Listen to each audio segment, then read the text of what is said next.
All right, should be going. For anybody watching this live as well, I mentioned it in the Slack, but please just chime in. Let us know that you're attending right now so we can jot you down in the attendance. Just trying to keep a solid head count of who's here. Let's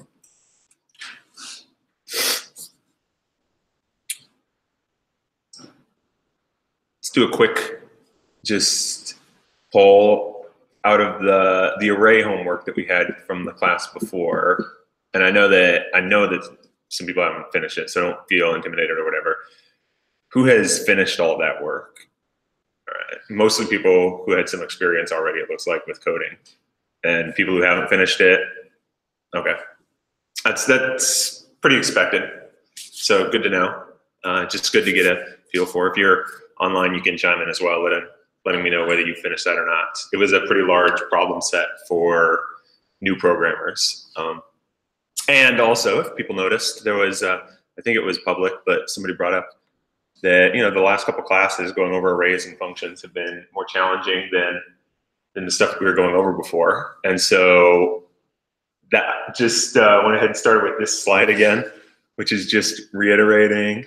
Maybe I can make my window even bigger. No, I'll leave it here. This is fine. I won't tabs. Just reiterating that this is going to happen to you over and over again while you're learning how to code.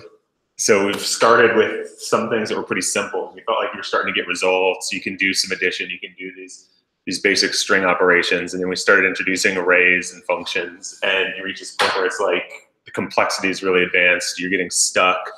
You're just bottoming out. But once you pick up these concepts, then you'll be able to speed up your ability to code, and it'll move up, sort of just to another level, right? It's going to you'll hit another point where it's pretty much the same thing. You're moving up like this, and the chart will grow a little, and you'll be over here, and then you'll hit another dip because you're going to hit another concept that's sort of that same way. So don't get too intimidated by it. Don't get too overwhelmed. Keep talking, keep speaking up. That's huge, because if I don't know that people are getting stuck on stuff, then I'm not going to know to go over it maybe in a different way, present the material a different style, and then you're just going to feel behind. And this isn't a college class. The point of this class is not to see if you're going to keep up with everything. The point of this class is not to try and weed people out or push them. The point of this class is to help engage you guys and have you be successful. So it's got a very different model than, say a university where I don't care that much about being successful. I just want to present material, and those who are going to make it through are going to make it through. That's not what we're aiming for. So the more you guys let me know about that, the more you speak up, the better it'll be in general. Sort of building on that, and I already had this on the plan for today, but I think it works really well, is today we're not going to be introducing any new coding. We're not going to be doing any hands-on coding. We're going to be taking a step sort of out of the code and talking about some of the tools that are going to help you going forward. These are tools to help you while you're coding. These are tools to help you think about how to write programs, just thinking in general. I mean, these are useful outside of coding. These are some of the things that you can take away, whether you stick with programming or not, as really just useful tools to apply in everyday life. And so the three major concepts that I want to dig into a lot more today are the concepts of abstraction, algorithms, and then composition. And then we're going to do some hands-on stuff as well, both while we're working through these, each one individually, and then at the end, but none of it is intended to be specifically written in code. It's more of an idea of working on how to think about stuff. So to get started, abstraction. Anyone want to take a stab? I know we've talked about this a little bit, but take a stab at a definition for abstraction.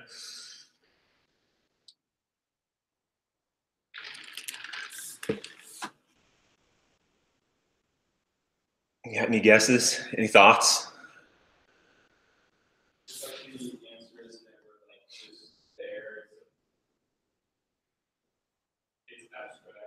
Okay, yeah, that's interesting. I hadn't thought about it from that perspective. I think we usually refer to it in a different perspective here, but he was saying that the answer's not just there, it's abstract. It's something you have to dig for. It's not obvious. That's I think that's very true. I think it's sort of the flip side of that is when we're talking about abstraction, and I'll have several definitions here, is we're looking at it from the other direction as opposed to something you have to dig for, which is we're trying to hide that complexity by providing a simpler interface. And that's sort of the opposite, not the opposite, but the flip of it, right? Which is we've abstracted that complexity away. So yes, you would have to dig for it, but we don't want to have to dig for that complexity. Part of the goal is a lot of times don't care what that complexity is, or I don't want to have to think about it every time. So some other ways to word this, other definitions, in case it clicks better with people, is hides all but the relevant data about an object in order to reduce complexity and increase efficiency. So that's just saying, oh, I don't need to know all these other aspects of this right now. I only care about this one portion of it. Or representing essential features without including the background details or explanations.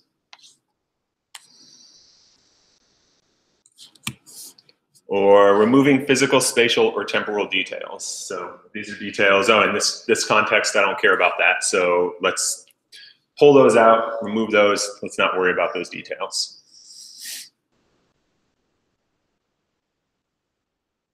Trying to throw a few different definitions of some of these up here so that maybe they'll click, a different one will click with somebody versus just one definition. And then let's get into maybe, I have no slide there.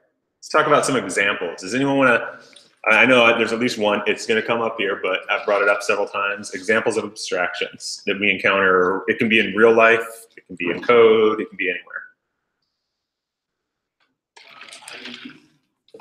IDEs, they hide a lot of complexity going on under the covers. Yeah, that's an integrated development environment. It abstracts away a lot of the details of what's going on as you're working in your code. It's a good example.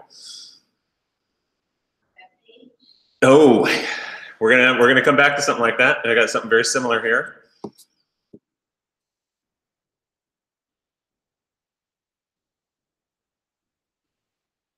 Anything else? Like you said before, like you're out of the car, like you don't really feel how the internal engine works and all that. Right.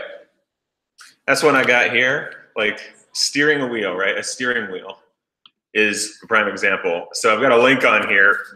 This is just a link, and this is only a summary of one way, but this is sort of showing like what happens when you steer your steering wheel. Is you're connected to this complex steering column. You've got this joint here that allows this whole thing to turn. This rack housing down here that turns both your wheels. Down in there, you've got this very complex gearing mechanism using a pinion and a rack to move the wheels back and forth, and some different arms here to make sure that the wheels turn in tandem the way you need it. There's also ones nowadays that have different power, or some of them are even electronic, so you're not even directly connected to the wheels at all. There's no linkage from your steering wheel directly to your wheels. It's just sending an electric signal, and the movement is all happening inside of the wheel or the mechanics down there, so that it removes this sort of linkage here. But the key there is that steering wheel has abstracted away all of those details. And I would say I don't understand how that all works. Yes?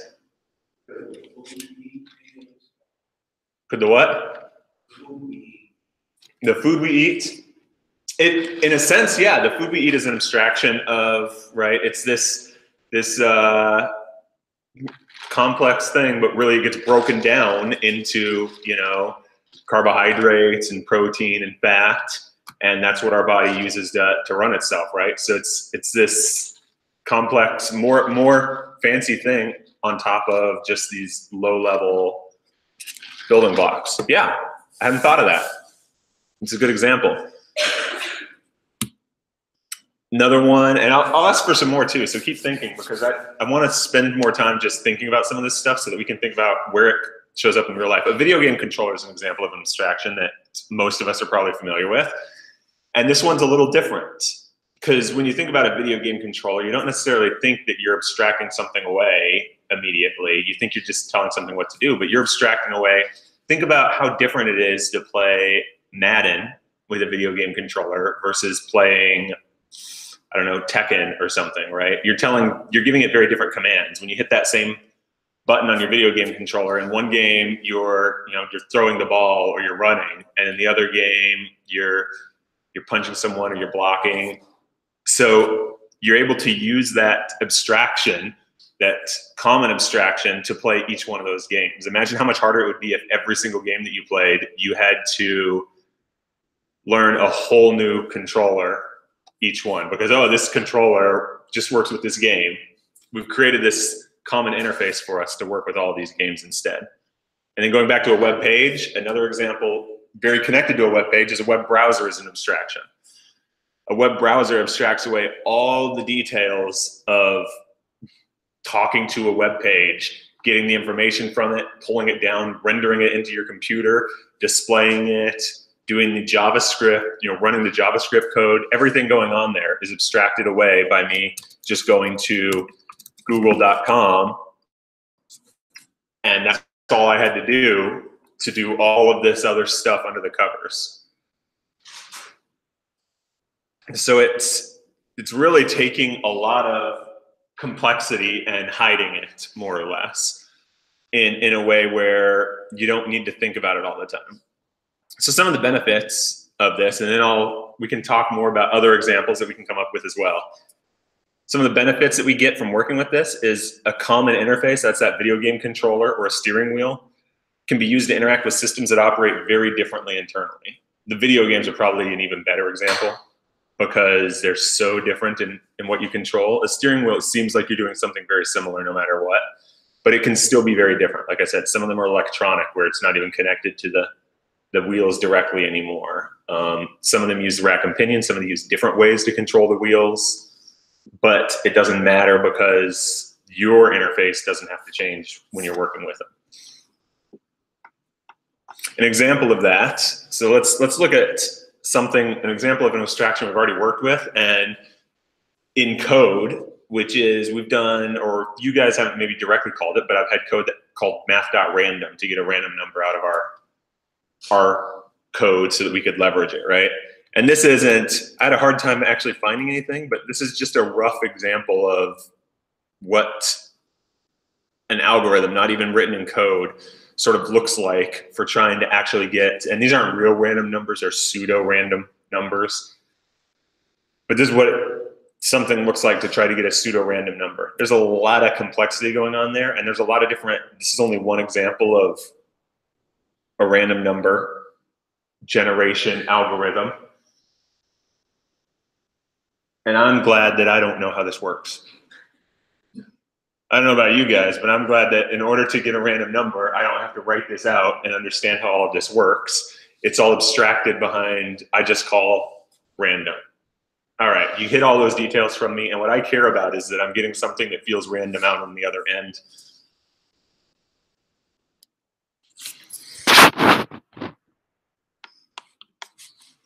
Another big benefit of abstraction is it allows you to think about code at a higher level, right? So if we were to think about, let's talk about a business, like, I don't know, a large business, maybe they've got 10,000 employees or something. Do you think that the CEO of the business is dealing with issues at the same level of granularity as the customer support person who's taking individual calls from a customer? Right, they're not. They can't. They can't possibly deal with all of the support calls coming from a customer. So what happens is they get a report from the whole customer support department that says, here's what our numbers look like this quarter. Here's what our numbers look like this week. You know, when you look at revenue of a company that large, they're not able to sit down and look at, oh, how much is, you know, every single thing, how much are every employee costing us, or they can't personally approve every piece of hardware or software or anything that they need to purchase. They've got to say, well, anything that you need software-wise falls into this bucket, and as long as it doesn't exceed that bucket, that's what you can go ahead and purchase, right? And that's just the same thing in the real world, is an abstraction that's helping them take that complexity and deal with it at a different level, because it's impossible for you to deal with all of that complexity in the time that you have. That's another one of the big benefits we get from abstraction, is we don't write at machine code level because it's too slow. We need to be able to accomplish more than that in any given period of time. Before we move on, let's just take a couple more minutes. Let's see if people have some other good examples of abstractions that we encounter, whether in code or in real life. Air conditioning. What? Air conditioning. Air conditioner, that's a good one. I don't know how it works. You don't really care about how. Yeah, definitely. Ooh, a keyboard on a computer, yeah. Yes, the complexity of sending the actual, when I press a key, everything that happens in terms of getting that to render on my screen, that's a lot of stuff abstracted away. Your phone?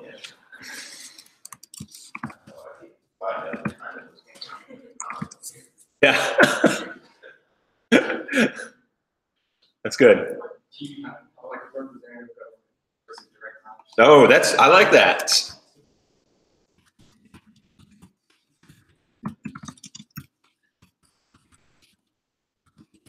Right, that's another example of, you have to have some sort of abstraction because you can't have everyone voting on every item. It doesn't scale. A TV remote is a great one, right?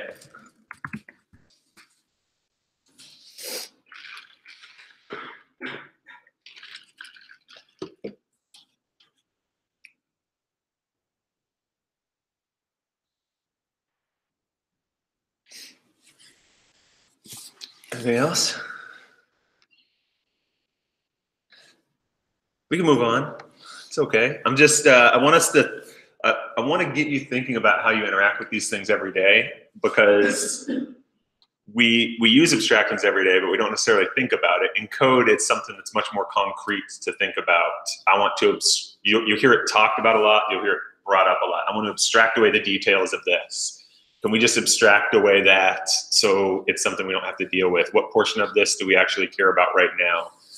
It's what? Alexa is an abstraction, yeah. There's The same way you rely on these abstractions to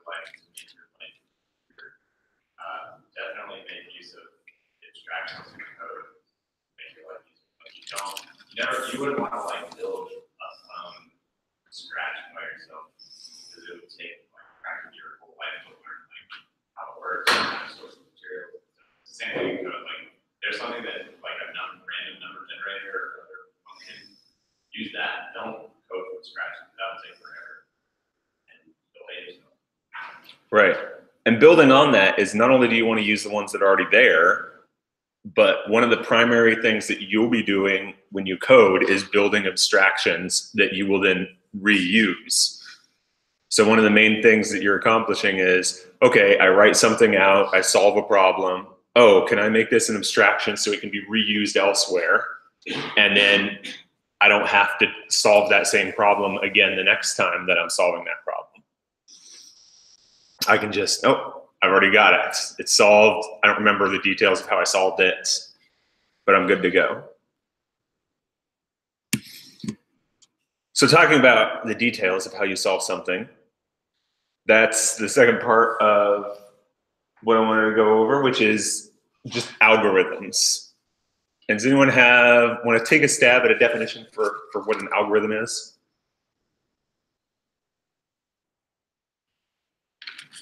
What? A pattern. Oh, I like that.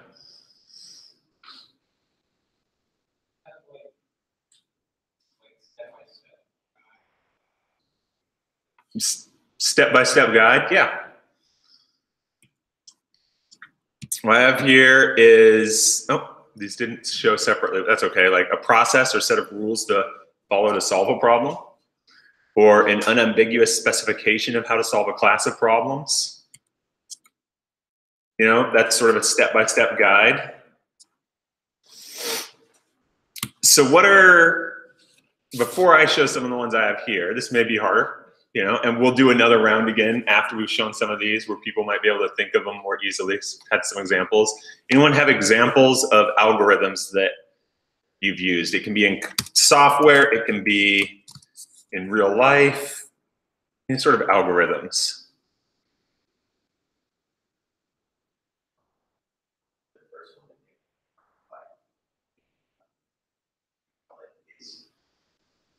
In this, what's called like in math, like the parentheses, explanations like that, or the how to do that. Order of operations?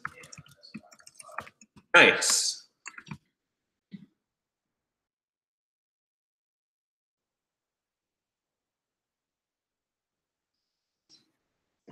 Here's some examples I have. I haven't thought about this. Is a recipe is almost one of the closest real world analogies of a software algorithm. Recipe gives you step-by-step instructions of what to do to accomplish a goal. Unless it's a bad recipe and then it might be missing something. Tying your shoes. I'll bet you just about everyone follows the same steps when they tie their shoes every time, right? I'm not saying all of us tie our shoes the same way, but I'll bet you when you do tie your shoes, it's step 1, step 2, step 3, following an algorithm for how you tie your shoes. Driving to work or school. You're not, every time you drive to work or school, you're going there probably using the exact same process that you've done many other times, right? You're not thinking, okay, where do I turn today? Oh, I need to, you know, it's an algorithm that you've developed and you just go, oh, I turn here, turn there, turn here, reach your destination. Yes. Building a house is a great example of following an algorithm. Right? That's a huge complex algorithm. There's a lot there. And so you're probably going to, and we'll get that into the next one, you're probably going to break that down into smaller algorithms that will go together. And then you've got software ones too. Finding the longest string in an array. That's an algorithm. What's the longest word? Or sorting an array of numbers from smallest to largest. There's a concrete algorithm that you can use to do that. And one of the key things here is an algorithm is a concrete set of steps, but you can have more than one algorithm that accomplishes the same goal. Like we talked about tying shoes. Some people, who does the I don't know what it is, like the loop, swoop, and pull through when they tie their shoes. So they make one bunny ear and then tie the other one around. Anyone do that? Who does the 2 bunny ears and ties them around each other? Yeah, that's what I did. I totally failed kindergarten because I couldn't do the other way. Oh man. No, now, see, I learned to do this is me being really nerdy. I need like no one will be able to see it, but I learned a new algorithm for tying my shoes like a few years back and I became super nerdy with it. Which is, I do it all, so if I have it already there, I do it in 1 step instead of 2 steps. So it's like 1 step to tie the shoe instead of 2 steps, right? And it was just because, I don't know, I was sick one day and ended up on some knot tying site online. So, but it's a different algorithm, but it accomplishes the same goal.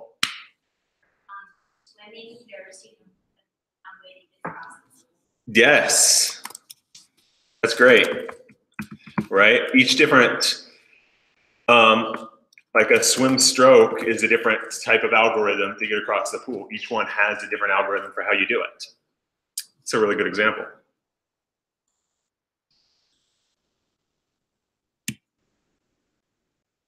So do we have, anyone want to throw out some other ones? Just algorithms that we follow? Yeah. Getting dressed, right? Definitely follow an algorithm. You know, that way I don't accidentally put my socks on after my shoes. That would be awkward.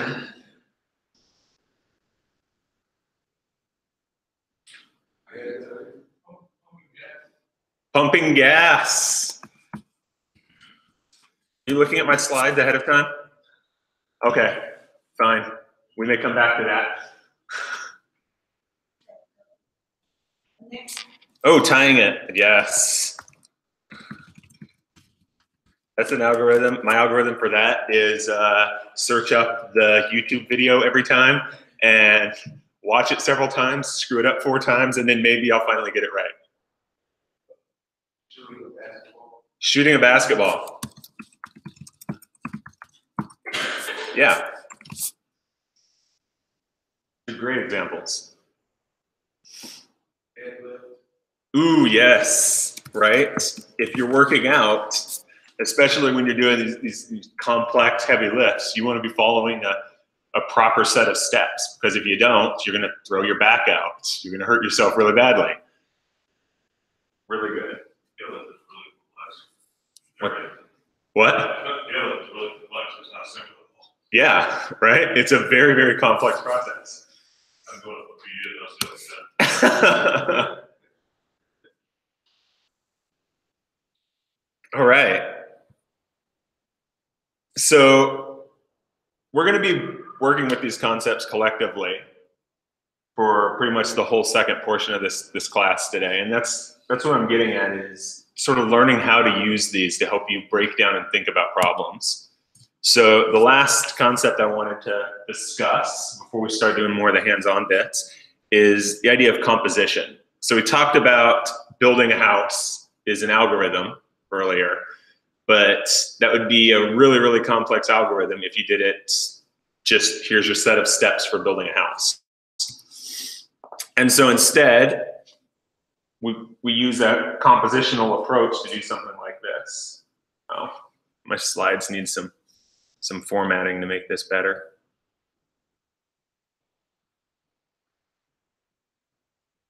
Oh, well.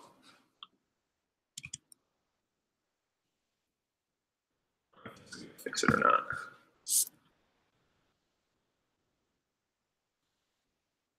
Oh, well, at least I got some separate lines, but.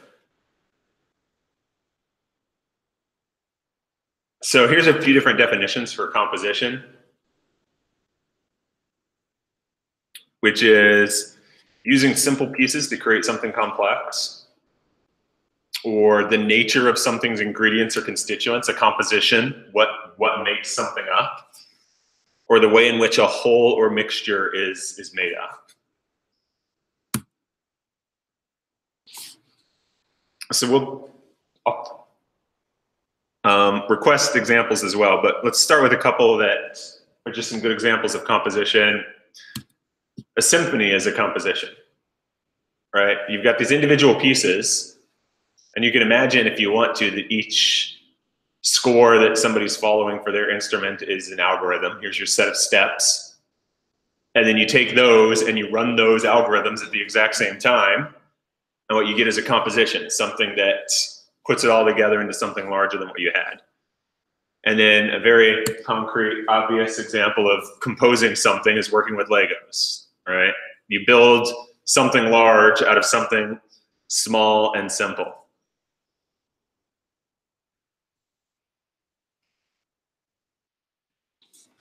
So let's, any good examples of other ways of, like, types of composition that we're familiar with? A jigsaw puzzle. That's a great one.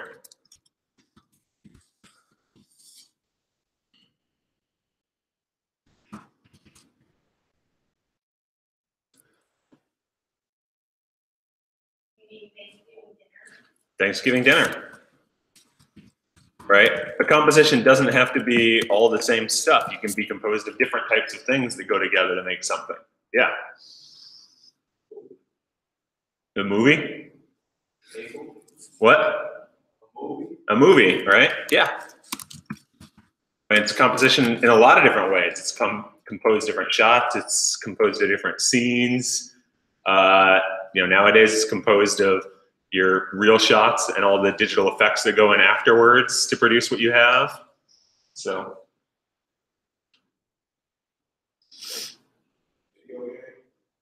Video game. Yeah. So we're really familiar with this but we don't necessarily always think about it that way. And in coding, you'll probably have a hard time if you tried to Google just like programming composition, because you're going to get every article is going to be something about use composition over inheritance, as opposed to just talking about how do you compose a program. And that's because object-oriented programming creates religious wars and they love to fight. But composition is not something that is unique to object-oriented programming. It's really just the concept of how do I put these pieces together to build something.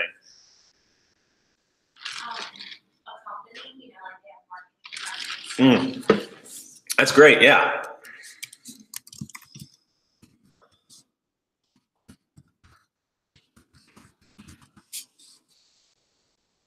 Exactly. All right. So as I said, I wanted to, yeah. Ooh, a family tree. I like it.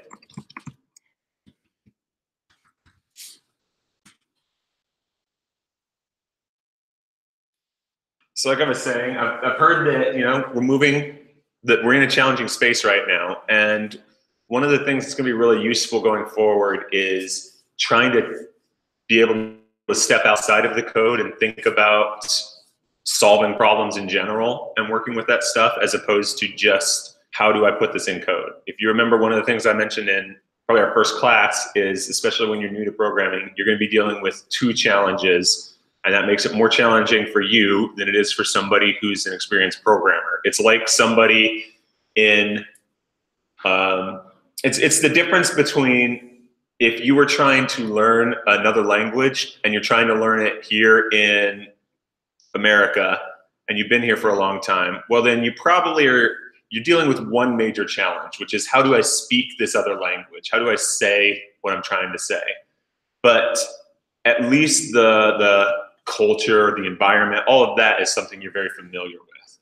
But if you went to another country, you're in that country, it's got a very different culture, very different environment, then you're dealing with two challenges at the same time. You're dealing with how do I say something in this language?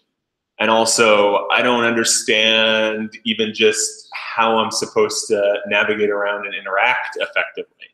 And that's the challenge as new programmers, is you're dealing with both. If you haven't worked in programming or haven't learned to think this way before, you're dealing with how do I break problems down? How do I think in a way that's going to allow me to do stuff effectively? And also with the challenge of, now how do I take my thought process and translate that into code that runs in the language that we're learning, right, in JavaScript. And so I think it can be really useful to try and break those two apart, especially when you're getting stuck, especially if it's the syntax, the programming language that's giving you a challenge. Maybe take a break from putting something directly in code and instead just think about how do I solve this problem that I'm trying to solve outside of how I write it down, and then you can try and translate it into the code later. And so today, we're going to do some practice collectively, but it's going to be outside of any specific programming language. The idea is to just think about how do you try and solve problems? How do you use these concepts of abstraction and create an algorithm or algorithms and compose them together to solve some sort of problem, which is really what you're doing when you're programming. So we'll go back to one of our first challenges that we had. We talked about drawing a square on the whiteboard in our first class. And let's try and collectively come up with some instructions for how to do this. So an algorithm for drawing a square on a whiteboard. And then maybe what we can do is take a look at it and turn it into composable pieces as well that we might be able to reuse. Some of the abstraction, abstract away some details, and then we can sort of work with these different aspects. And so there's no right or wrong answer here. Where do we want to start? We may say things like, what do we need? What are the tools we need to draw a square on a whiteboard? We need a marker. Yeah. We have whiteboard, right?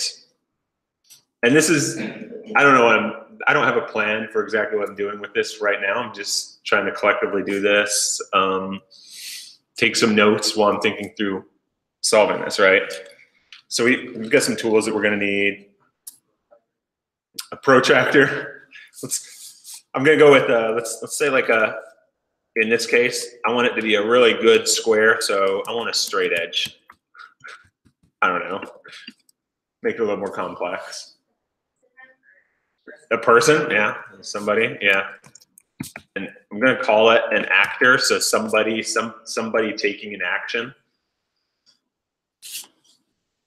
That's good. So what are the different things that we need to do to be able to draw a square on a whiteboard? Like, what are some of the steps that we'll need to take? They don't have to be in any given order right now. If somebody wants to try and put them in order, we can, but.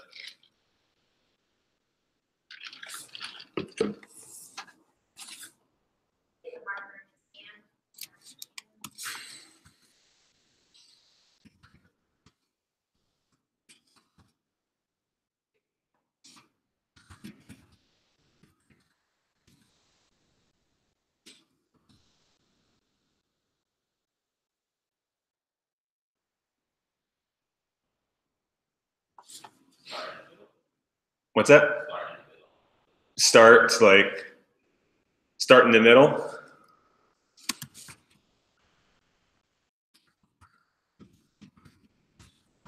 All right, start drawing in the middle of the board.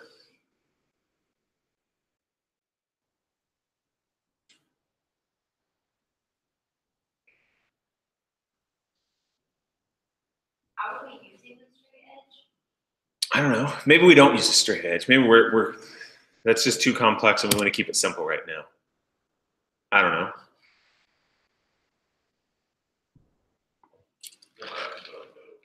What? You don't have to start in the middle?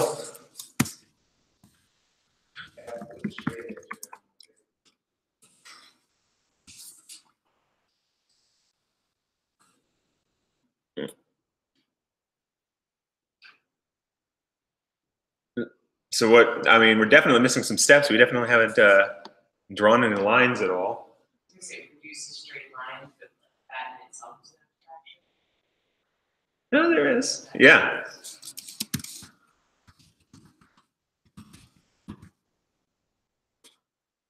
There's definitely more underneath that. Yeah.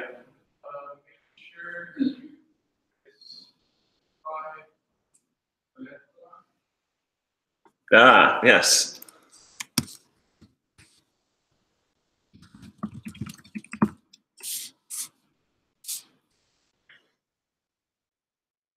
Let me make that like a sub thing under this. When we draw a straight line, we want to specify how long it is.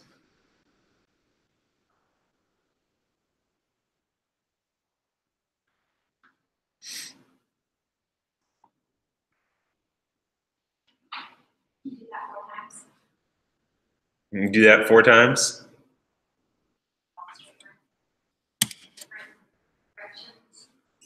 All right, so let's see if following this, we can try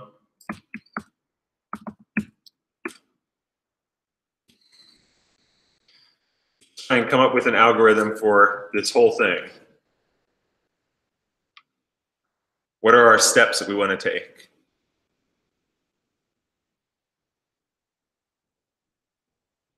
And let's try and, what we'll do is, while we do this, let's try and use our steps that we have here and talk about the tools that we want to use. And then if we're missing any, we'll add a step up there that we're going to need to use. So if we're trying to write our algorithm now, we've got some steps that we know we're going to need. We've got some tools that will need to be leveraged.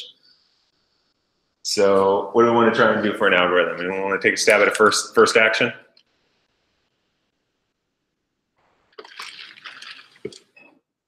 And there's no attempt to have this be perfect.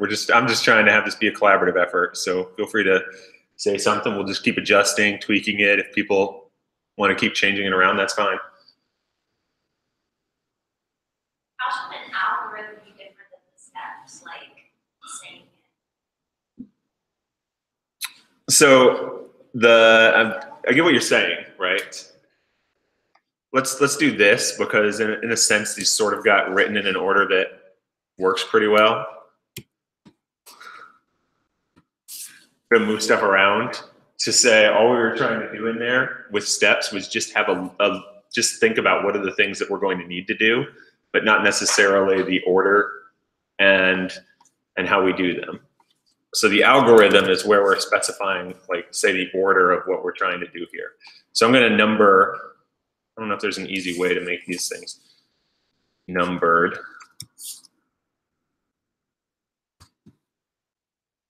I don't like this. I don't know, because that's going to be very confusing.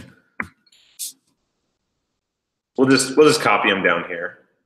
But yeah, that's just a list of them, not necessarily an order of them. So what do we think our algorithm is?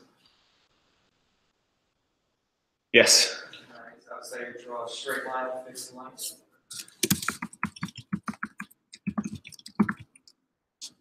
A straight line. Let's just make it, let's take fixed length and make it concrete. I don't know, 1 foot long. Okay, 90 degrees in the plane. Okay. Oh.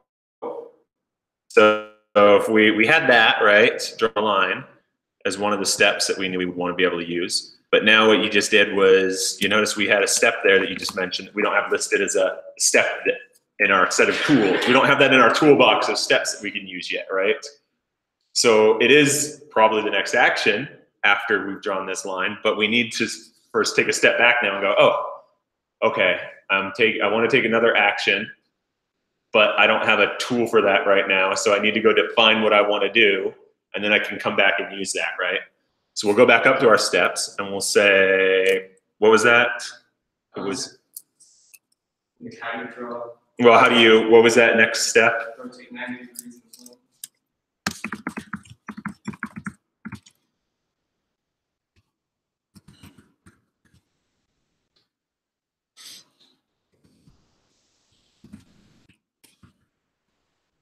That work?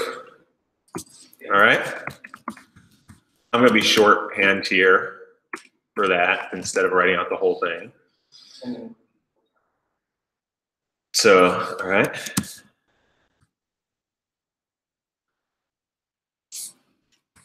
I'm a good lazy programmer. Ooh, I'm even lazier.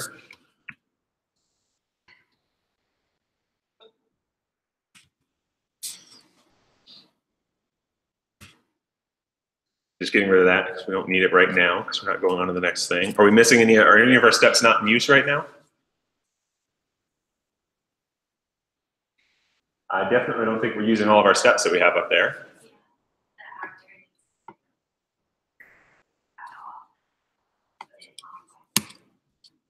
Right.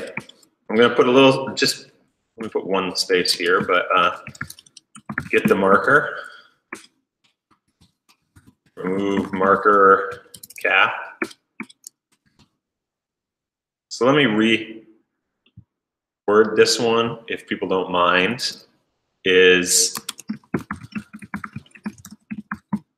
I'm going to call this step place the marker on the whiteboard.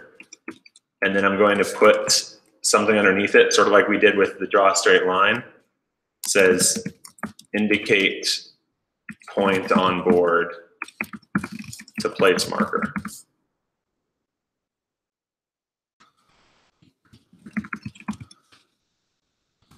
On whiteboard, and what's the point we want to put it at?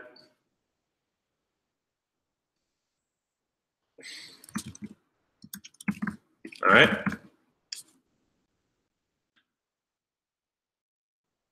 So now for any of our steps, we're using all of our steps now in some way, it looks like.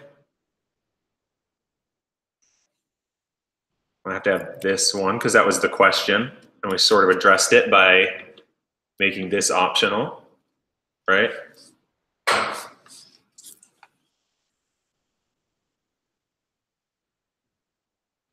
So I'll give you some steps that me as the person who's going to have to use this marker after. You guys were there. I'm going to be very sad because now the marker is going to be dry. What? Let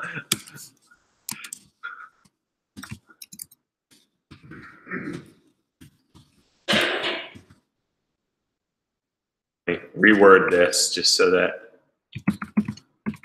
they're worded the same.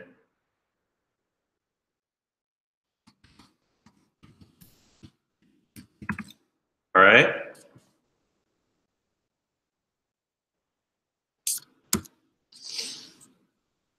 Is there anything, I mean, we can add other steps if we want. We can say this is good. Yeah. I noticed that you like 4 times in a row you wrote the same thing. Draw a straight line.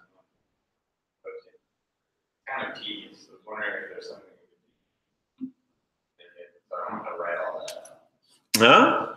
Huh? Okay. So let's let me put the rotate here again so that it is exactly the same. Yeah, I love that. The statement was that we wrote the same thing 4 times in a row. So that's kind of tedious. Is there something we could do to not have to write that out 4 times in a row instead, right? And there's a lot of different ways we can solve that. Any suggestions? What? Make it a variable. Well, one thing we could do is we could, if we don't want to write both of these, we could make that its own step that captures both of the other steps together, right? So if we take these 2 steps and we group them and we say, oh, I don't want to have to write that each time, so let's put those together into a larger step. Maybe that step is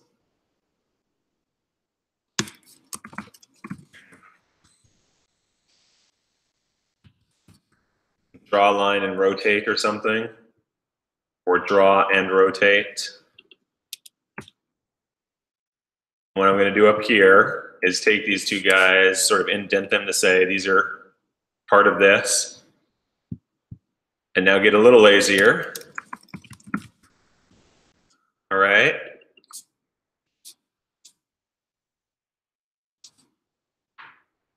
That made it simpler down here, but we didn't get rid of any of the complexity. We just hid it, right? We just did we abstracted that complexity away into draw and rotate, which is nice. But we are still writing something 4 times. A little tedious. Any suggestions for how to deal with that?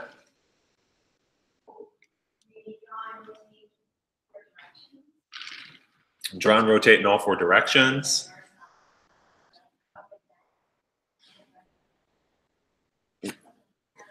Could say something like that, potentially.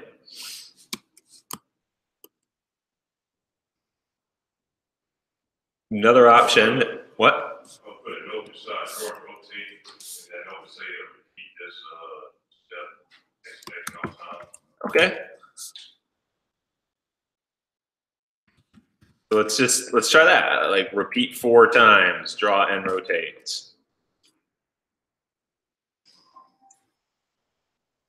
Wait a minute, let me put a star on this. Let me indent this so that it's a little clear what I'm doing there. What's happening 4 times? At least I hope it is. Repeat 4 times, draw and rotate. Does that make sense? What we're expressing there? And hopefully you start to look at this and you say, we haven't written any actual code, but it's even starting to look like code here, right? That looks a little bit like a while loop or a loop of some kind. We just said, do something 4 times and put it inside of there. Any other thoughts? Anything else we want to add?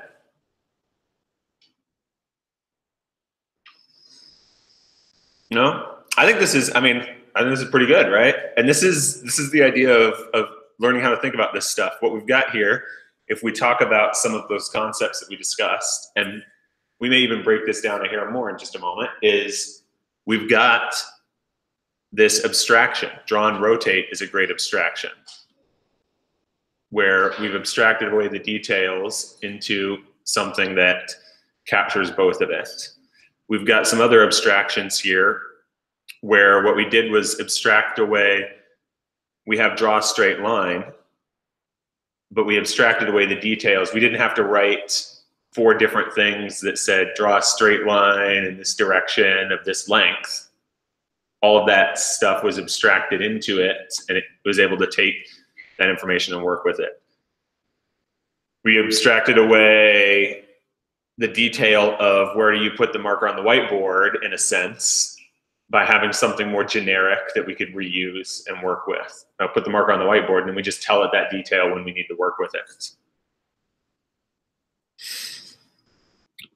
We also have, I mean, this is a nice algorithm, but you could even, and there's a reason I left some space here, right? You could even consider breaking this down into 3 algorithms as well, if you wanted to. You could maybe say this whole first section here is like the, you know, I don't know, setup. This next section is, you know, your actual draw square stuff, and this might be like the cleanup portion. If you wanted to. You don't necessarily have to break it up, but that could be a useful thing to do. And then in composition, composed, you know, our algorithm is composed of all these things, but we even have composition here, like draw and rotate is a composition of a couple things. This whole algorithm is a composition, right? This is exactly how recipes work too. Like if you're cooking something, right, you eat eggs.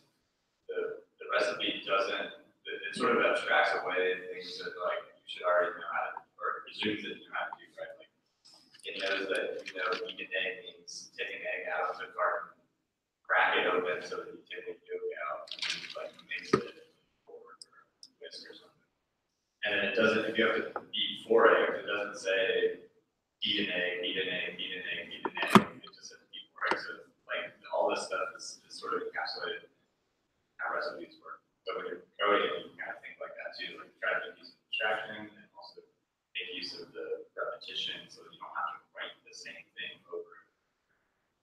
Right. It's a really good example. Yeah, recipes do the same sort of thing where they don't go down to the details of everything, right? People who are listening remotely, it was talking about, you know, they don't explain how to beat an egg in a recipe. They say, you know, beat 4 eggs, and that's just assume that you're going to take that step.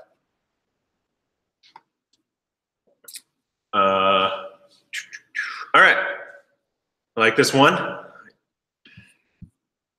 This is just sort of what, this is, the idea of this is to get into the habit of practicing thinking about problems without being stuck on the code. So let's continue to work through some other algorithms or some other things that we just want to solve. I don't know.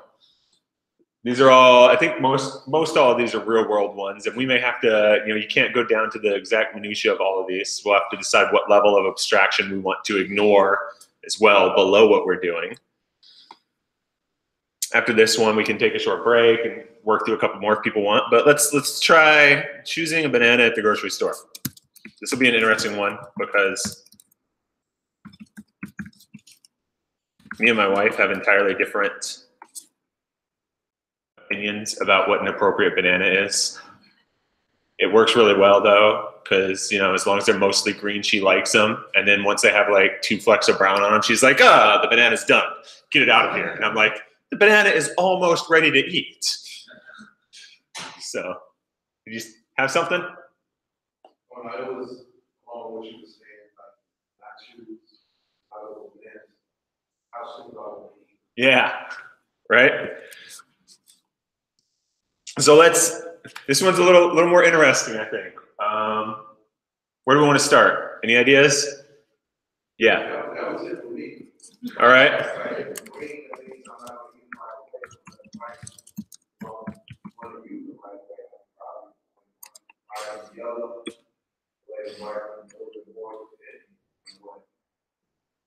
Right. That's a good question, right?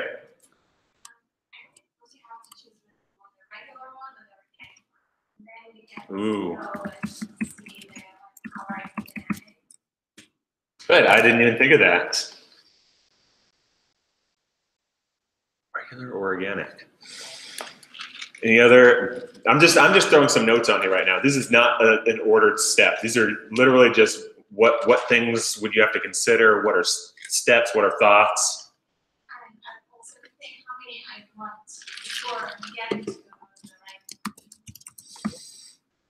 Yep. This count choosing actual banana for Oh, okay. That's a good question.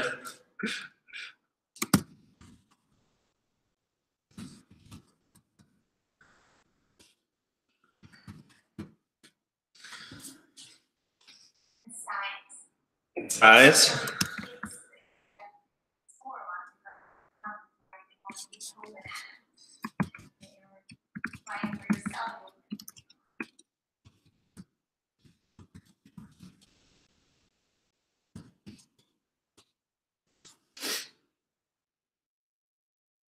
There we go.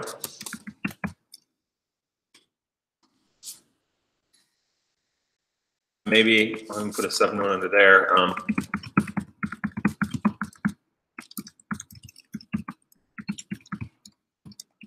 Right, that might be an influencing factor.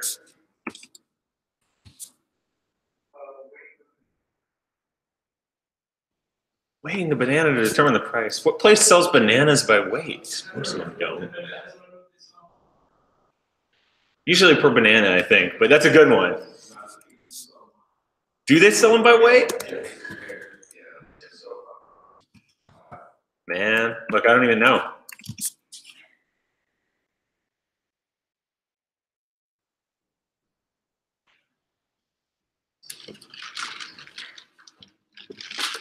Anything else? I mean, this is a lot of things to consider, right? It's going to be complex if we want to account for all of these. I don't know. So maybe if these are some of the things we want, look at how fast something gets complex. I was hoping this was another simpler one, and it's already gotten much more complex than I expected. What are some of the steps that we would have when we're going to the grocery store to choose a banana? Let's just assume we're there. We're already there. We're ready to choose a banana. What's our step? What? We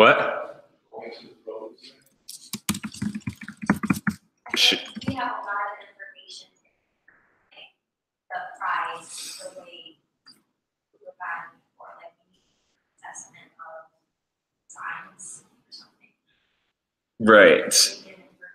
We need, that's one of the challenges here, right? We've got a lot of information, a lot of things that are going to, decision points that change what we do here, right? Our last algorithm was pretty linear. Even though there were some steps involved, we didn't have to make a choice about what we did at any point in time. It wasn't do this versus do that. It was, all right, I just move right through, nice and straight.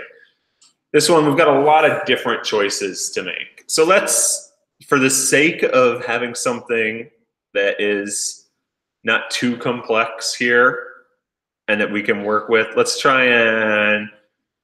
choose a couple of these different factors that we want to account for and just simplify our problem a little bit for the time being. What do we want to choose as our two to?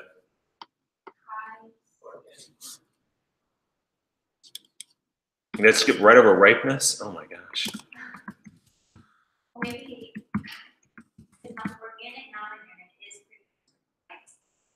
pretty. Yeah, that's a good point. Assuming you're going to buy one no matter what, yeah.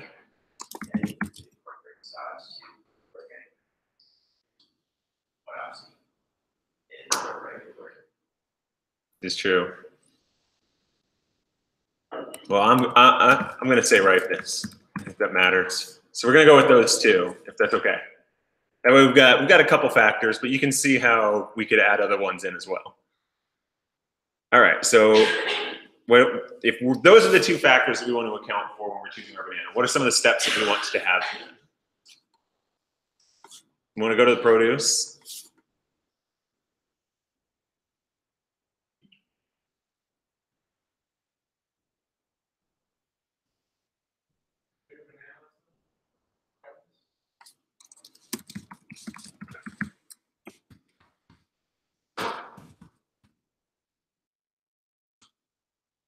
of a banana, say 1.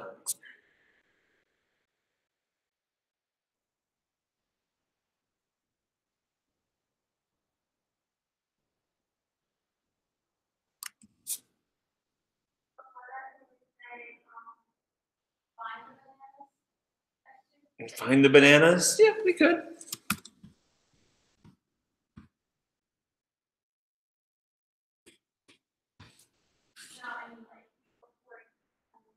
Yeah, well, let's do what we did before. I don't know if you, we're just jotting down different steps that we're gonna have, but they're not necessarily in order here. These are just what might we do in this process. And then when we come down here, we'll write out what the actual algorithm is that we're going to do. So that way we're not trying to, part of the goal there is to break down the process of breaking something down from the process of putting them in order.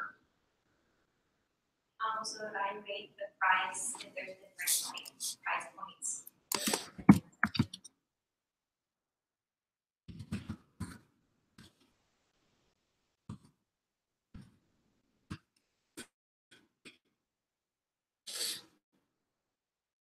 All right.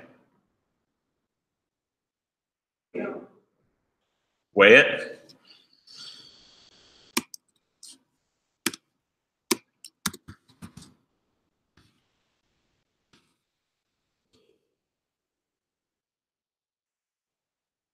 Yeah, I mean, it depends on, again, trying to keep it relatively simple in terms of the number of decisions that we'll have to make. So, what's that? Buy them?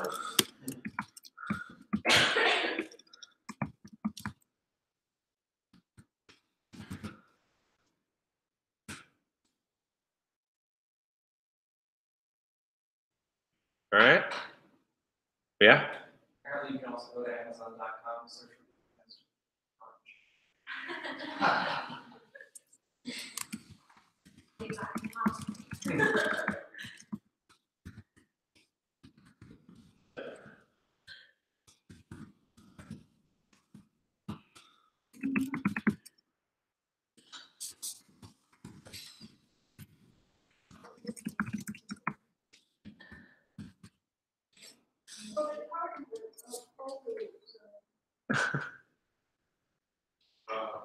I don't know if this is too specific, but it is what you're asking.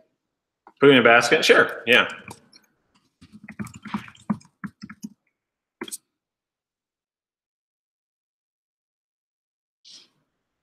All right, we've got some of the steps up here at least. Let's try and start writing out an algorithm. We're choosing a banana or bananas that we want to get, and let's see if we're missing any steps while we start writing this out, right? So what's our first step here? Locate the bananas. Well, we'll probably know they're in produce, so I'm going to go to produce first. And then in there, I'm going to find the bananas. All right. Price of. All right, and what are we going to do with that? How does that affect our algorithm?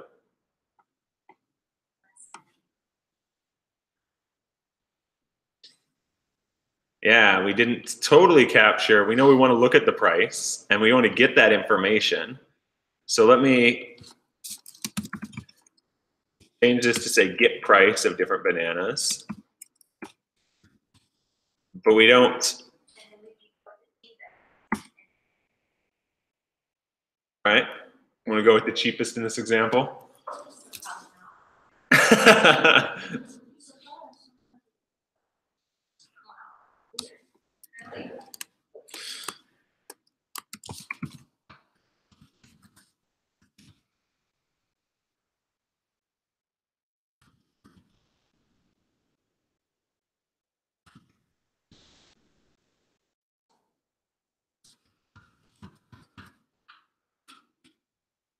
Ones that you don't need to worry about. Look at you guys with your deep knowledge of organic versus not organic.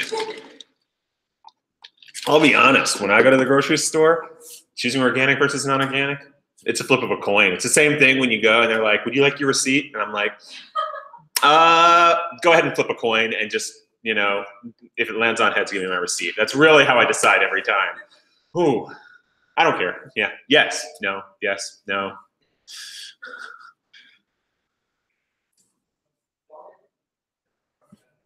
What's that? Grab a bag. Let's go with, I'm gonna say a basket because we had a basket before. I don't know if we're gonna put our bananas in a bag, but yeah. All right, let's move it up here. And let's go ahead and add it as one of our possible steps. Right? All right. So we've chosen the cheapest type of banana.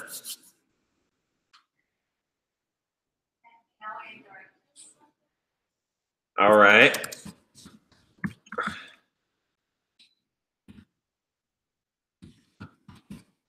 This is, we evaluated the ripeness of a single banana. What do we want to do with that information?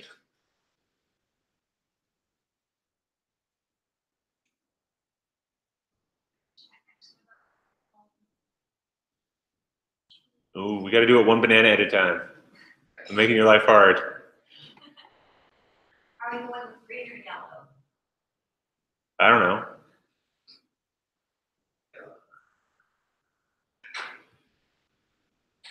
So if we have something that lets us evaluate the ripeness of a banana, it looks like we probably need a step that says choose a banana, because we don't actually have one that says choose it. And what's our, we want to have some condition that allows us specify ripeness desired as part of our being able to choose a banana, right? It's one of the things. All right, so if we evaluated the ripeness of a banana, and like I said, make life hard here. We have to do it one at a time. What are we going to do now off that?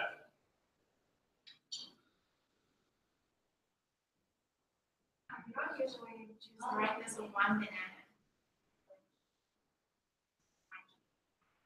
Oh, okay. So maybe we have a step before we evaluate the ripeness of a banana. Maybe what we do is that maybe this is actually a sub-step in something else, right? So we might be building a sub-algorithm inside of here.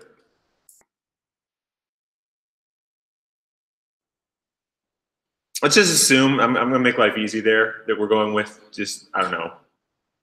I'm going to make life really, really weird there. We're literally choosing one banana. We're grabbing one. We're ripping it off the bunch. That's the only thing we want. Simplify this problem a lot.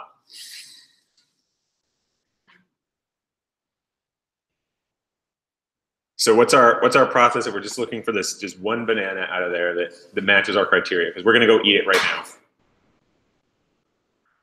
So we need to scan for the yellow.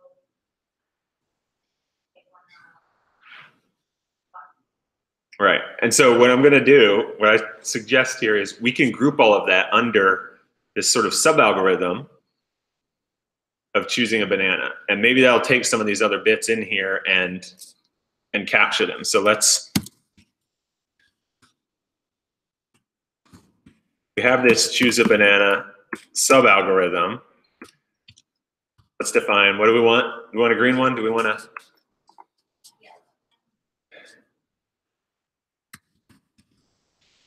All right, we'll specify that.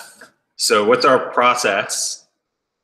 If this is sort of its own sub-algorithm, what's our process for choosing a banana? We're looking at all these bananas. How do we choose one?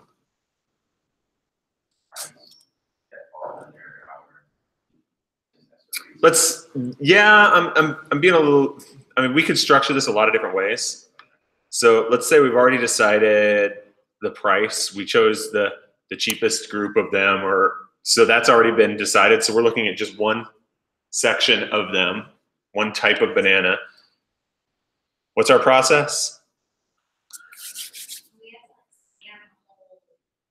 Yeah. So inside of here, for each banana. What do we want to do for each one? Yeah, there we go. Evaluate the ripeness. Reword this a little bit. And then what do we want to, what's our decision point there?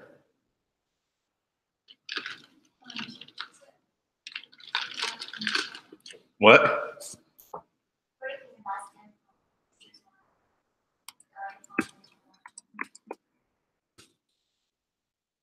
So if we evaluate the ripeness of a banana, what do we do with that information?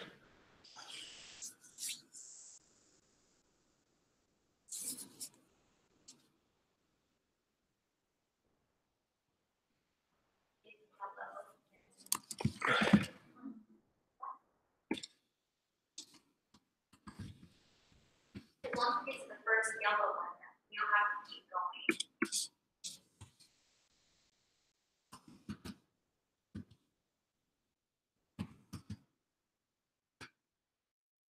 Put in the basket directly here.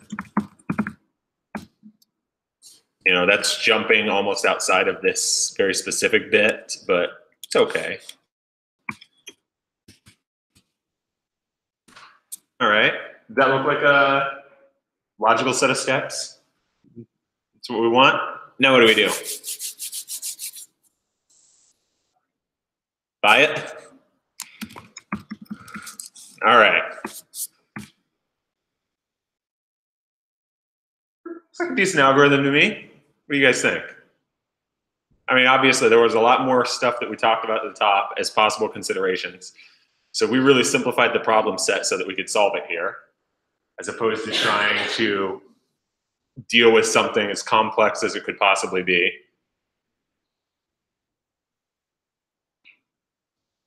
That process confuse anyone? Anything about that that seemed weird or odd, or you want to talk about more?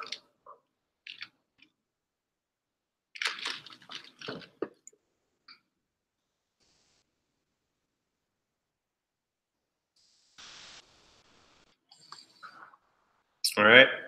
So if we're talking about, let's look at this and talk about these three concepts that we're learning about today, right? This is, we've got some abstraction going on here. And I want to point out a good example of some abstraction that we have in this algorithm. Maybe I can make it a little easier.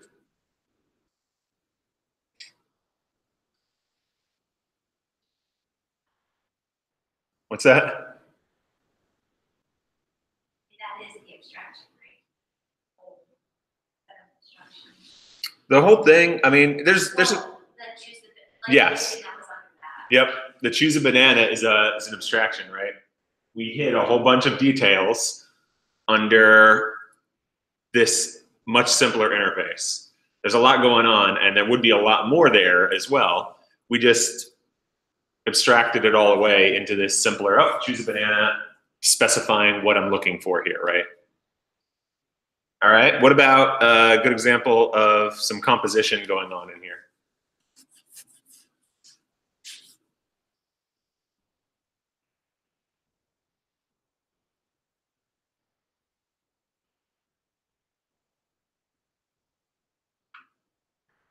The paragraph, the 3 subsections in total make the composition of. Ah, yeah.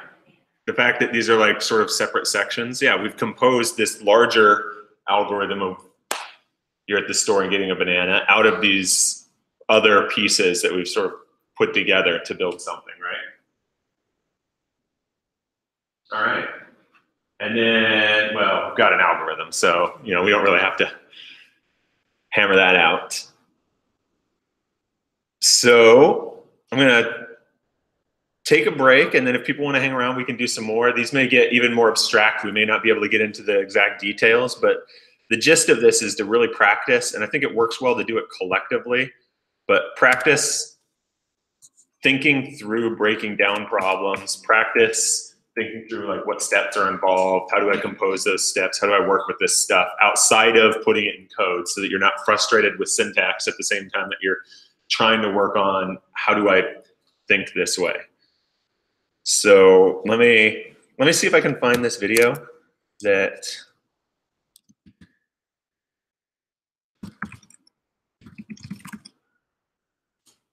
I like.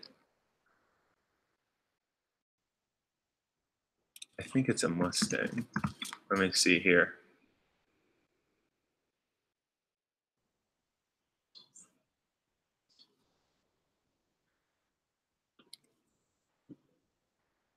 Is this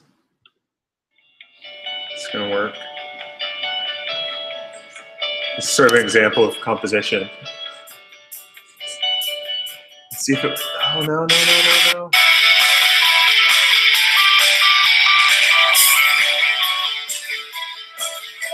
I think this is a fun Lego video just showing how you can build something massive up out of a really small piece of it.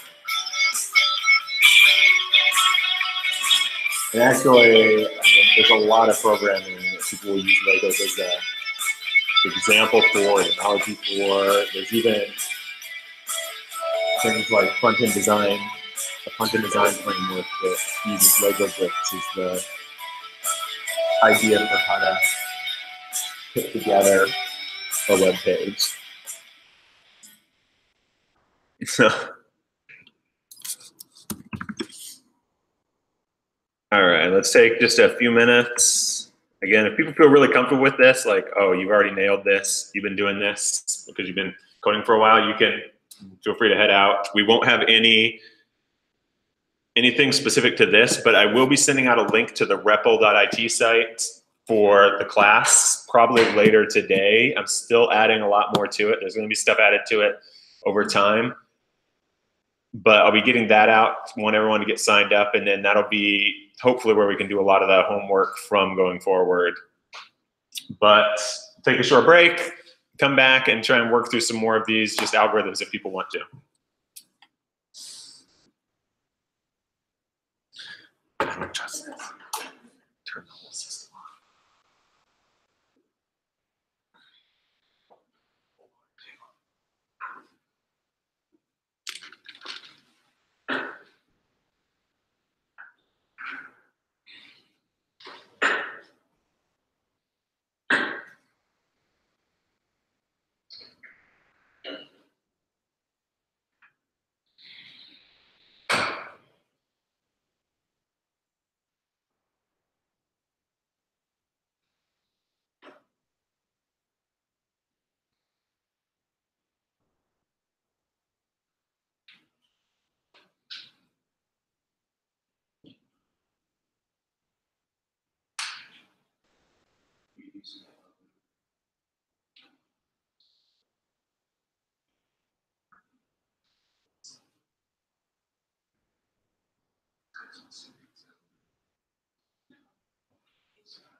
Right.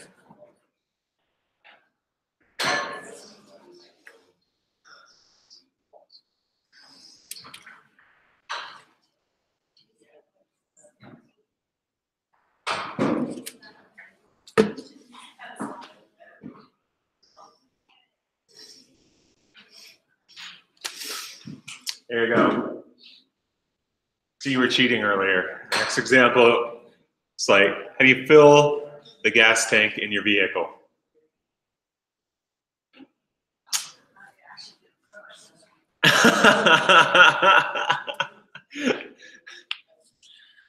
Oh. Oh, look at that. That's a whole different algorithm. I love it.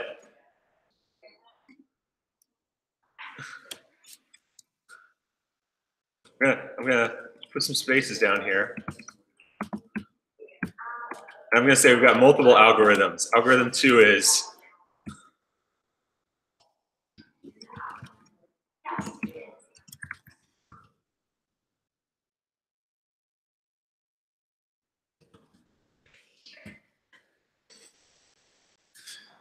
boom, look. We got a much simpler algorithm too. So what? That's version 2. Version 2 of the algorithm, or a different algorithm that solves the same problem. So what? Here's self-service. What are some of the thoughts or considerations we need to have here? First of all, I would choose Oh,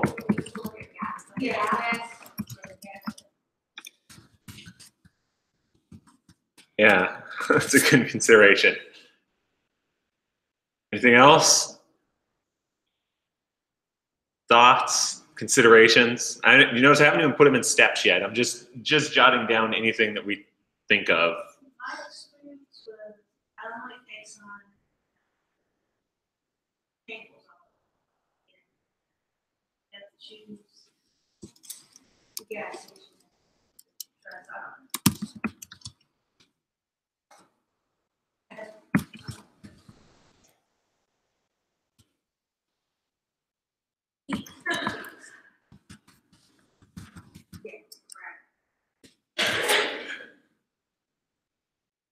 Any other thoughts? That's good. Another thing that I consider is if you in and out of the gas station. If you go down and go there, it's on the gas, get out.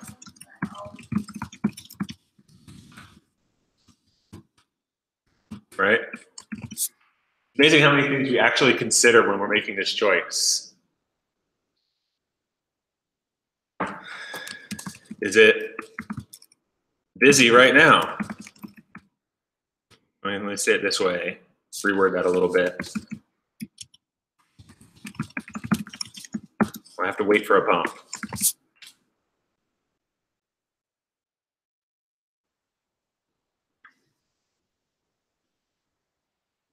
Any other thoughts?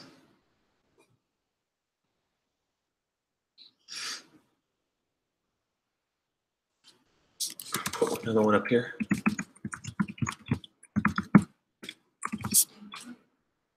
What octane do I need? If you get yourself a fancy sports car, you can't drive it on that pleb 87. You gotta bump it up to that 93 or something.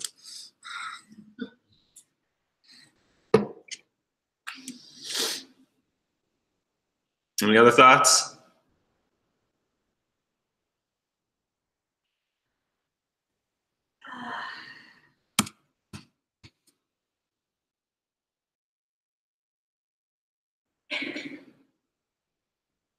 What type of steps do we have? Let's simplify it a little bit. Again, I'm not. I think these are great. I really love having this list of the different thoughts and stuff up there. But I think it can really. You saw how our other algorithm got complex, and since we're trying to do these as sort of a example in class, let's make some assumptions about you already found the gas station with the cheapest gas. There's no need to wait. You're going to be able to pull right up to a pump. Pull up to the discussion. All right. Pull up to the pump. On the right side. Oh.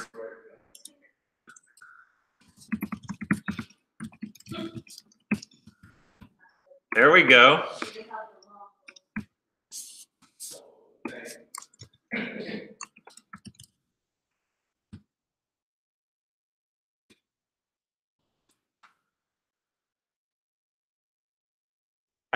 I glossed over that. I said we found the one we want. There's space, Table card here. right? Card. We'll make it easy.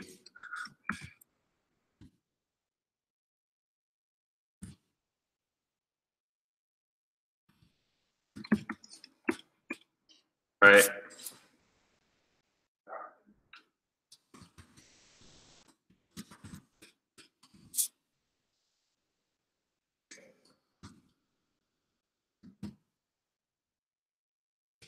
Put, what is it? I don't even know what it's called. Put nozzle. In tank. What?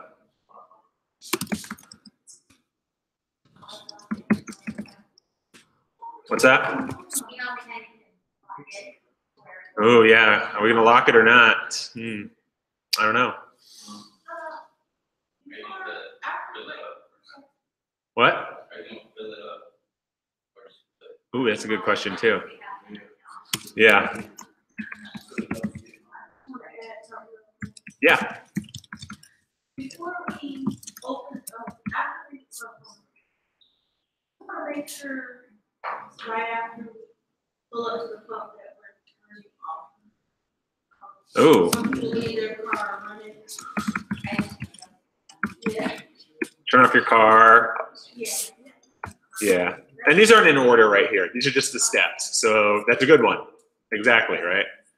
And that's one of the benefits that we have of breaking it down and just thinking of the steps right now versus putting them in order is don't need to feel like, oh no, I missed something. You just go, oh, write it down. No, what else do I need to do? What else do I need to do? Put it down, put it down, put it down. I'm not that worried about if I have it in the perfect place right now. I can, that's that aspect of another way to break down your problem solving, right? The keys, I would say probably just the most important tool in as you start developing programming is learning how to break problems down. And there's a lot of different ways to break them down. But one is, what are my steps? And then what are the order I need to do those in? That's a way to break it down. So that was a very good one, yeah. One that we were definitely missing.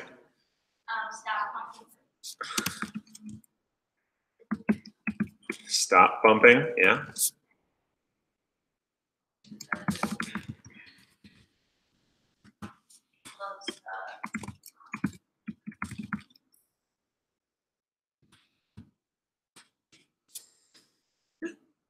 We've got a lot of stuff. Let's see if we're missing any. I don't know if we are. Now, if we were to take that and we put it in order here for our first algorithm, as opposed to the nice full service one, got a lot of it already in order, I think. But what do we want to do here?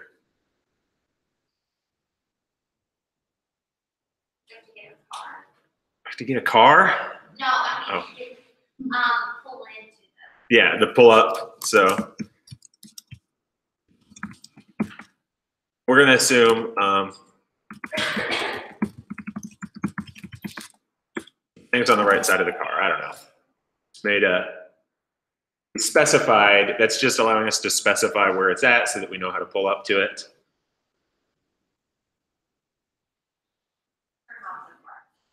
There we go.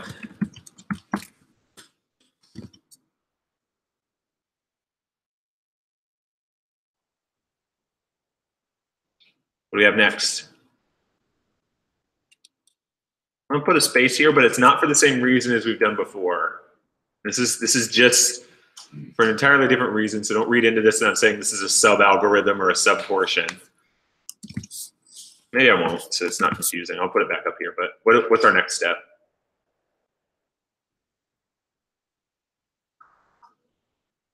open the tank,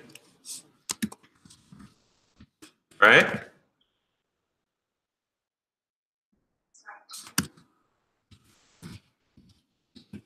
All right.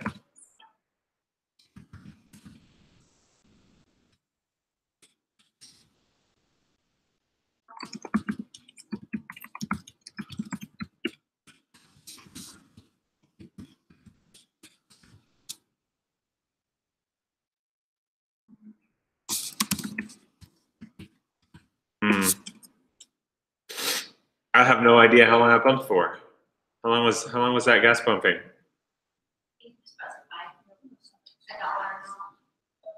Yeah, okay. Yeah, there's different ways we could do this, right? Is we could have different types of steps here for start pumping or stop pumping, but maybe what we'll do is I'm going to take this, bring it up here. So if we have these two steps,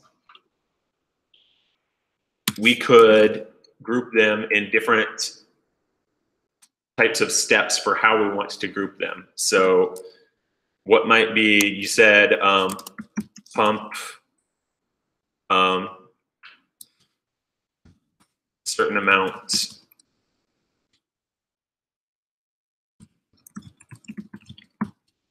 into tank, right?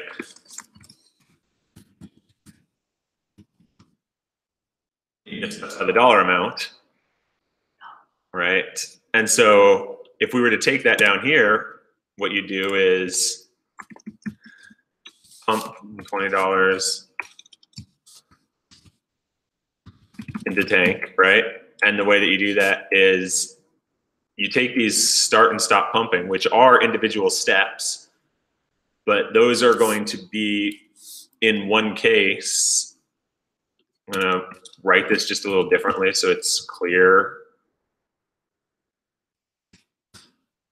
I'm just changing my syntax a little bit here on the fly.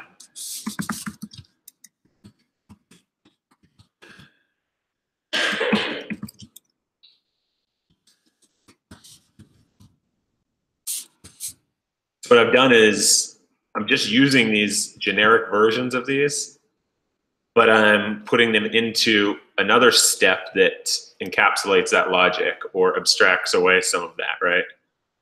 So now when I write it down here, I don't have to explicitly say start pumping and stop pumping. I've hidden that logic under the pumping a certain dollar amount into the tank. And what's a different way, a different mechanism that we could use instead? So let's specify a different optional step here. Maybe we won't use that one this time, but so we're not going to pump a dollar amount in. What's another way we could decide how to do this? Yeah.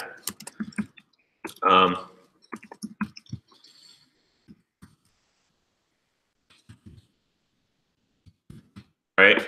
And the same thing here is you would have the same steps that you would use, but you would have a different condition for when you stop.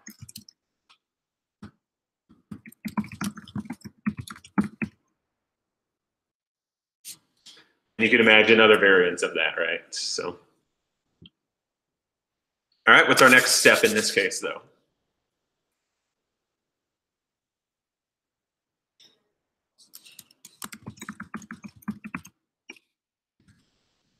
And the nozzle of the pump.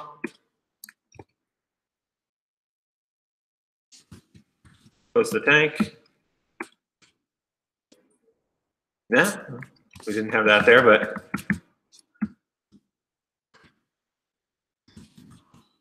the coin landed on heads. Oh wait, that's just a reference to my. All right. Yeah, I think that's a decent algorithm, right? Is there anything about this algorithm that could change without really affecting the algorithm?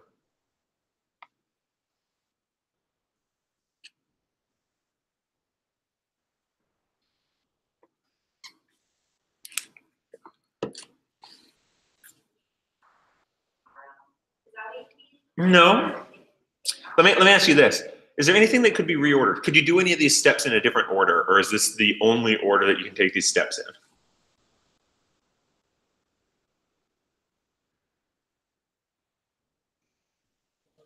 always swap the card first and then. Yeah. console and then- So there's, like, these could be in a different order.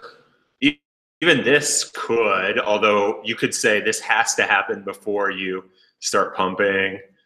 You could change the order of opening the tank and selecting the octane. There's a few things in there. So one of the interesting things about this algorithm is, unlike a lot of the other ones that we've seen, which are almost always this is the exact order of the steps, some of these can vary in the order. So you could have a different algorithm with a different set of some of them in order, and you would still accomplish the exact same thing. I wasn't going anywhere specific with that. Some of them that put it in the wrong order are catastrophic problems. Yes, some of them in the wrong order are going to cause significant problems. Like, you have to have, they're preconditions for another one, right? But some of them, that's not the case. That gets into, you know, that same thing happens in software, where sometimes you go, oh, I don't really care what order these things take place in, but this has to happen before this. I have to open the file before I try and read the file, or else all heck's gonna break loose. But sometimes the order doesn't matter for some of your steps, right? All right. I don't want to go too long. Let me see what else I had. I think that's probably good, because this one's going to be a big challenge. Maybe I'll ask you guys to just try and think through as part of your homework. And if you guys want to post it, yeah, I think this is a good challenge for homework. So try and think through what would be the steps for washing the dishes at your place. And you don't have to break them down perfectly, but try and do the same type of thing. Try and write an algorithm for washing the dishes. And what some of the things that you'll probably have in that is, you're probably going to have some things that you want to repeat, because washing the dishes, we're not assuming, unlike the banana where we only picked one, you're washing a set of dishes. You're going to have some steps that you probably want to do over and over again. So maybe you want to consider that when you're writing it.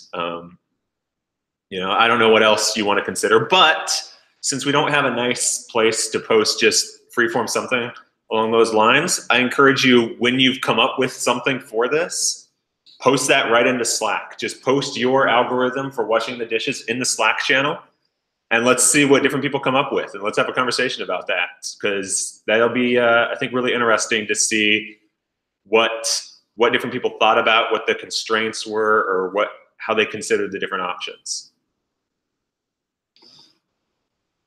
Any questions about what we talked about today? Again, we stayed out of specific code because I want to make sure that people understand that it's not just about syntax. Let's be clear. I have a tab right here in my browser that is permanently bookmarked as my first tab that I use to look up how to do things in code all the time, because I don't remember how to write what I'm trying to write, the exact thing. But what I do remember is the concept I'm trying to solve. And I'm like, oh, I know what I'm trying to do, and I do know what it's called probably. So let me search up how to do the exact syntax for a while loop again so that I can write one. Yes? Yeah, so my instinct when I was first learning was to make like 7,000 flashcards of syntax, like, so that I could, because I felt like that was writing stuff better. It's like I just need to memorize Right. the ways to do it. And so if that's been your instinct, like, good job trying to work hard, but in reality, you will be doing what Peter showed you. Like, you're always going to have the internet while you're coding. And so, like, you can look that stuff up. So it is really good to be about like how to think instead of like being stressed out about syntax. You'll get better at syntax and but it will help you with that. It's really about for me, that was really different in how I learned it. Instead of just like Yeah, and that's a change. I'll emphasize too that there is a shift in, I think, programmer mentality over time that has allowed this, because a lot of people who coded, before we had a nice, ever searchable, forever referenceable thing, spent a lot of time learning syntax. And that's also because they would spend a lot of time in just one language or one thing, and their job was to write that stuff, and they had to solve a lot of these problems by hand themselves. And so knowing that syntax is really important when you have to know it, or you have to go digging through multiple actual books, which are going to take you quite a while. Again, now you've got an easily searchable reference. So you do want to get comfortable with it. You want to, you're not looking everything up every time. That would be too slow. But whenever you're working with stuff that you don't work with all the time, you're going to be looking something up. And so spending all the time memorizing syntax is not going to be the most valuable use of your time. It's much more important to try to work on how to solve problems, how to think, and then learn how to deal with your syntax issues through using, whatever tools are available to you.